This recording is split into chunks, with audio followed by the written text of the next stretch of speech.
una dictadura. Extraña esta dictadura que no solamente celebra ese número de elecciones, sino que tiene un pueblo a favor, pueblo inclusive en contra, que sale a votar, una parte de ese pueblo en contra que sale a votar porque cree en las instituciones. Si no creyesen, no saliesen a votar, sin duda. Es así. A pesar de Todos ellos tienen que demostrar, ¿qué es esa contradicción? ¿Cómo es eso? ¿Cómo se explica eso? Hay una realidad que no pueden ocultar, Julio. No sé, me ibas a comentar algo. No. Sí, eso hay mismo, una realidad. que a veces los candidatos, por lo menos de la oposición, han impulsado eso, que tú mismo comentas. Sí. Pero es que esto no se puede ocultar, es como el sol. No se puede ocultar con un dedo. Así es. No se puede ocultar.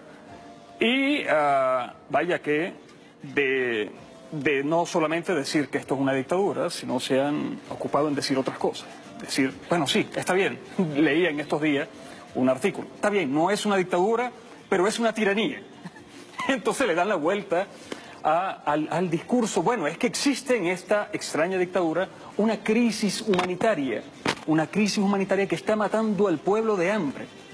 Pero resulta que quienes atizan, quienes impulsan esa matriz de opinión, no quieren reconocer los esfuerzos que está haciendo el gobierno venezolano por atacar esta situación a la que nos han llevado, y no de crisis humanitaria, porque ese es un cliché que trata de justificar una intervención humanitaria también, con misiles también humanitarios, como ha ocurrido en otros países. Sin embargo, tendrán que explicar cómo esta supuesta dictadura ha venido atajando esta situación en unos espacios de forma muy exitosa, mientras que en otros países, por ejemplo en España, decíamos hace poco, o en Estados Unidos, se hacen colas de hambre.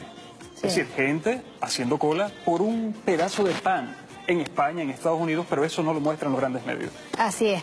Mira, Bacén, pero sí es interesante el hecho de que una elección regional no solo llame la atención de todo el escenario mundial, sino que haya despertado algunas reacciones. Hoy, por cierto, el secretario general de la OEA, Luis Almagro, decía que la oposición estaría dispuesta a reconocer aquellas victorias que le son favorables, pero no aquellas que le son desfavorables. ¿Cómo se entiende y se puede explicar una reacción de esta? Primero, desde la posición externa, pues digamos, desde la perspectiva del intervencionismo que eso pueda representar, pero además la incongruencia, ¿no?, de reconocer solo una parte del ejercicio de un órgano como el Consejo Nacional Electoral. Tatiana, tu pregunta es tan importante y es que yo quiero, y esto me permite hacerle una alerta al pueblo venezolano y una alerta a la comunidad internacional. La estrategia de la Mesa de la Unidad o de la MUD, como se llame, en el día de hoy tiene como sostén mandar una matriz internacional de que ganaron las elecciones. Fíjate que cada 2 horas están dando una rueda de prensa y en estos momentos Capriles acaba de decir que ya él tiene los resultados en las manos, que ya él sabe las gobernaciones que ganaron y que ya el pueblo habló y que si no ocurre lo que él dice, porque tiene los exit polls y tiene todo, Es un guión que ya hemos vivido. Bueno, pero es que Sí, ya pero, antes de las 9 de la mañana el Departamento de Estado había anunciado posibles fraudes y igualmente no la OEA, reconocimiento de los igualmente el comando de campaña opositor, la mancomunidad británica. Por eso yo quiero hacer una alerta de lo que se está jugando aquí y cuál es la estrategia de la oposición. Ellos saben muy bien lo que ha sucedido, saben muy bien que su propia gente lo ha castigado por esas incongruencias, por esa pelea a cuchillos largos que tienen estos partidos. Ellos saben cuál es el resultado. Sin embargo, lo que tú acabas de decir, van a cantar fraude, van a decir que estas fueron las que ganaron, y ahí viene su estrategia, y por eso esta alerta que yo quiero hacer al pueblo venezolano de la reacción que puedan tener el sector opositor luego que se den los resultados. Sí, ¿y eso por qué sería, Bacén? ¿Es que va a sumar la experiencia del 15 de octubre a ese expediente que han venido construyendo contra Venezuela, desde tu perspectiva? Mira, ellos no pueden ya demostrar cómo... Es decir, esa incongruencia de la que ha estado hablando Marco.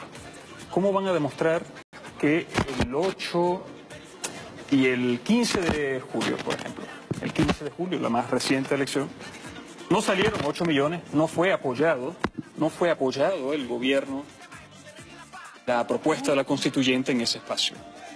¿Cómo Parece que hay un problema aquí en la comunicación, ¿sí? Bueno, ¿cómo es que ahora no hay tanta gente que salió a votar, tanta gente que salió a refrendar por los candidatos que el pueblo quiso? Sin embargo, como tú bien decías, lo decía Marcos también, forma parte de esa estrategia. Me conviene cuando gano, no me conviene cuando pierdo, pero ahí está, hay una gran demostración de masas, de pueblo, que apuestan a la democracia, que apuestan por una salida pacífica a todas estas contradicciones, y esta se está viviendo en Venezuela. Una situación sobrevenida, producto de la caída de los precios del petróleo, producto de una estructura, como lo hemos descrito aquí en varias oportunidades, pero hace falta siempre repetirlo, una estructura de economía rentista que hemos heredado y que en años de guerra, porque hemos vivido una guerra de cierta forma, decía Karl von Clausewitz, la paz también, es decir, la guerra es la continuación de las políticas por otros medios, pero eso también se aplica a la inversa, es decir, la política es la continuación de la guerra, pero por otros medios. Hay una guerra de cuarta generación, una guerra donde ahora Estados Unidos ha sacado sus mayores armas, que ha sido ya aplicada contra otros países, Cuba, Rusia, Irán, inclusive contra China más recientemente.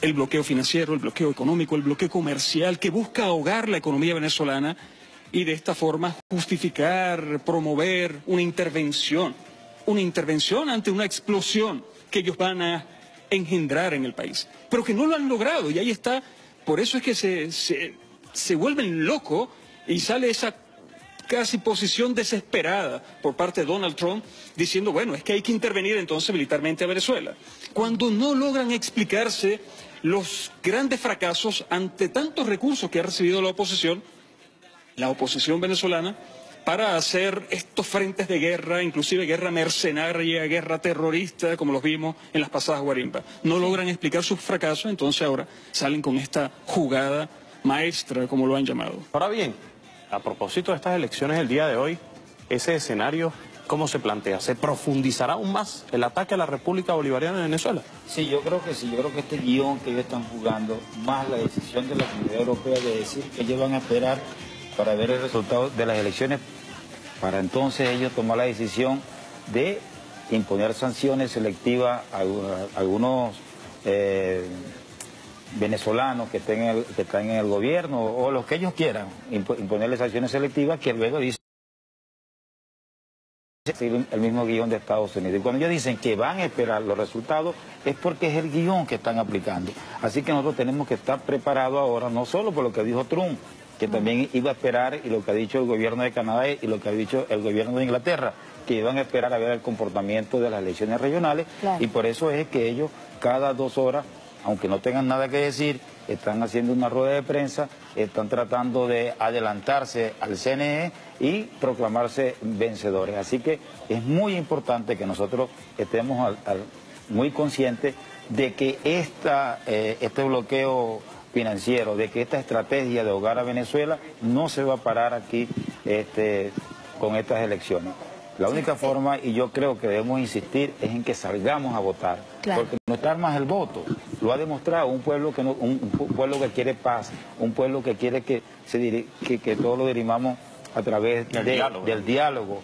Y, por supuesto, como lo dijo aquí Tajaí, no quieren comprender el fracaso, no quieren comprender que si la gente no sale a votar no es porque nosotros le estamos impidiendo, es porque no creen en la política del amor, no quieren más guarimba, quieren que se le dé la oportunidad. Y están desorientados. Están desorientados, y por eso esa estrategia, Tatiana. Claro. Ahora, bueno, tenemos ahorita información, luego vamos a seguir conversando con Marco Hernández y con Bacenta Geldine. Vamos al Consejo Nacional Electoral de inmediato porque hay información de última hora. Vamos a ver de qué se trata. Buenas noches, Tatiana, Julio. Nosotros continuamos en nuestro operativo desde el Centro Internacional de Prensa, el cual ha sido habilitado por el Consejo Nacional Electoral para llevar todas las incidencias de este proceso electoral este domingo 15 de octubre.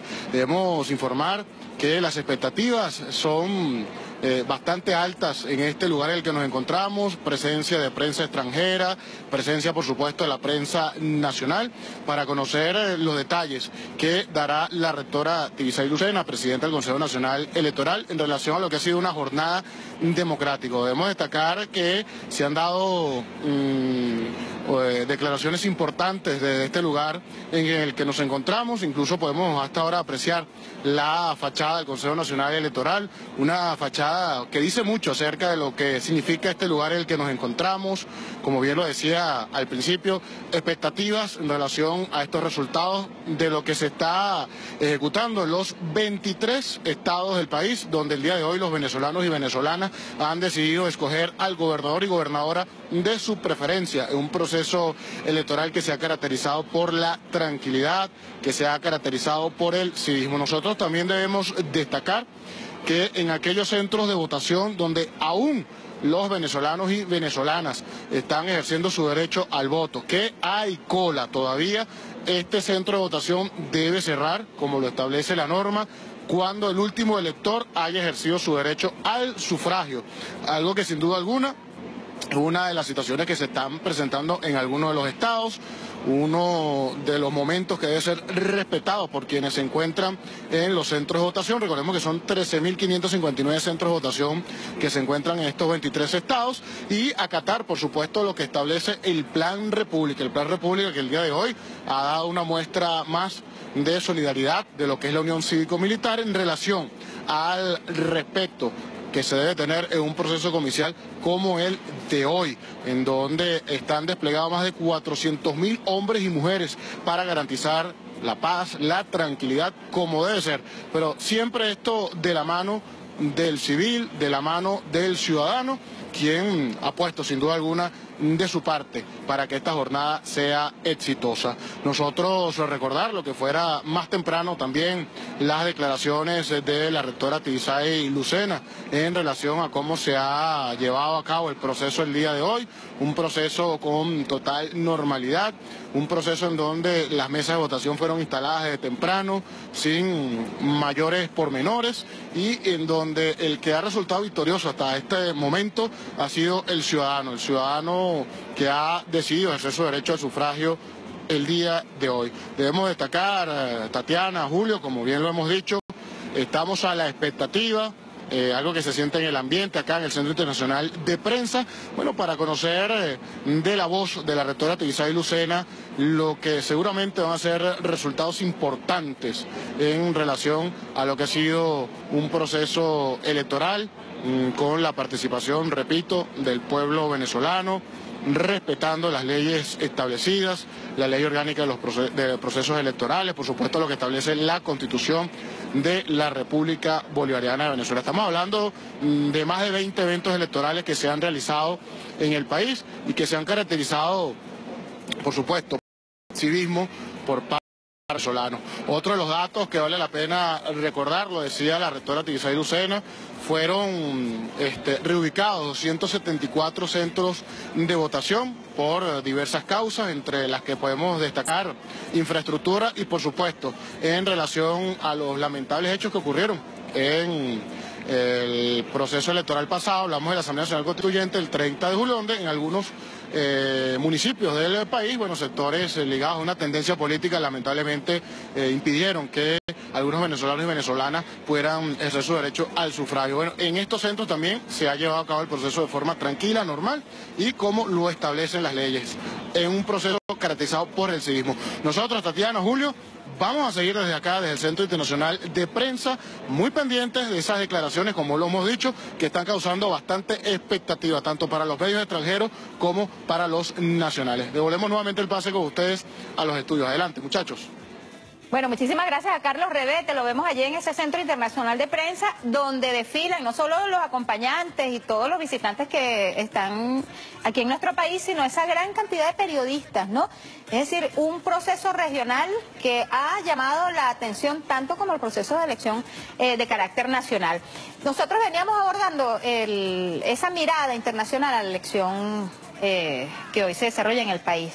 Pero ¿qué va a pasar a lo interno? ¿Qué creen que puede ocurrir luego de este domingo 15 de octubre con una oposición que no reconoce las instituciones, pero que de alguna manera tampoco reconoce el acercamiento, el esfuerzo que ha hecho el gobierno nacional por el tema del diálogo. Las últimas declaraciones de Julio Borges hacían referencia a un desconocimiento, a lo que ayer confirmaba el presidente de la República, Nicolás Maduro. Iba a ser un nuevo encuentro próximamente.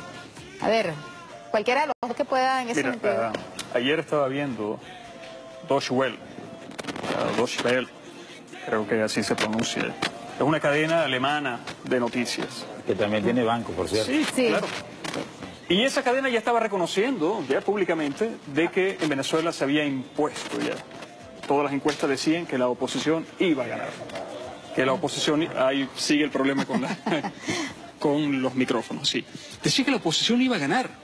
Es decir, ya venían colocando en la matriz de opinión internacional una cierta victoria, la victoria de la derecha en Venezuela. Sin duda es parte de esa matriz que no deja de buscar la cizaña y tratar de buscar la forma de un intervencionismo, y ya se han expresado varios mandatarios y varios espacios multilaterales, la Comisión Europea, entre otros. Pero fíjate algo, llegó el 30 de julio, la paz del 30 de julio con la Constituyente. Ahora se está expresando estas nuevas elecciones a gobernación y más pronto las de alcalde, y la paz está allí presente. Es decir, ¿cómo quedaría la oposición frente al mundo? Mira, sería algo de buscar a un psiquiatra y preguntarle a ellos. Es objeto de análisis. Sí, pero ya es algo ya psicológico, Claro. ya es algo ya de índole psiquiátrico, Sí. de índole psiquiátrico. Bueno, ¿Cómo quedaría la oposición al mundo frente a tantas mentiras, a tanta canallada para tratar de justificar de que esto se trata de una dictadura, de que en Venezuela no existe democracia, de que en Venezuela se está yendo al país a un barranco y que existe una crisis humanitaria? Sí, te Vaya. propongo que dejemos ese planteamiento en el aire y sigamos conversando del tema, pero al regreso de un enlace muy importante que vamos a hacer a esta hora, Julio. Sí, Más vamos a hacer un información. enlace con ANTV. Antes mencionar que ha cambiado la etiqueta, numeral Venezuela Democracia Plena. Usted puede escribir @BTV Canal 8, @JRioBTV y @Villegas Tatiana. Vamos con ANTV. En este momento declara Darío Vivas.